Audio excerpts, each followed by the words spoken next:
గురుగారు, వృషభ రాశి వారికి ఈ వారం ఏ విధంగా ఉండబోతోంది? వృషభ రాశి వారికి 3 గ్రహాలు చక్కగా యోగిస్తున్నాయండి.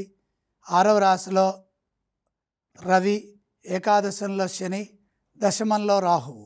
ఉద్యోగ ఫలితాలు బ్రహ్మాండంగా బాగున్నాయి. అధికార పదవీ లాభాలకు అవకాశం ఉంటుంది. ప్రయత్నాలు ముమ్మరం చేయండి. అభీష్ట సిద్ధి కలుగుతుంది. మీ నిర్ణయాలను అందరూ గౌరవిస్తారు. ప్రతిభతో పనిచేసి మెప్పించండి. ముఖ్యమైన కార్యక్రమాల్లో సానుకూల ఫలితాలు గోచరిస్తున్నాయి. స్థిరమైన నిర్ణయాల ద్వారా భవిష్యత్తు శుభప్రదంగా ఉంటుంది. ఎంత కృషి చేస్తే అంతకు రెట్టింపు ఫలితం లభిస్తుంది. కాబట్టి విజ్ఞానపరమైన సాధనతో తెలివిగా పనిచేయాలి. సాధ్యాసాధ్యాలను అంచనా వేసి కార్యాలను ప్రారంభించండి. పనులు వాయిదా వేయకుండా సకాలంలో పూర్తి చేయాలి. ఇదే విధంగా వ్యాపారంలో కూడా కృషి చేయండి. వ్యాపారంలో సమస్యలు గోచరిస్తున్నాయి. సమయస్ఫూర్తిని ప్రదర్శించి తెలివిగా వ్యాపారంలో సమస్యలను అధిగమించాలి.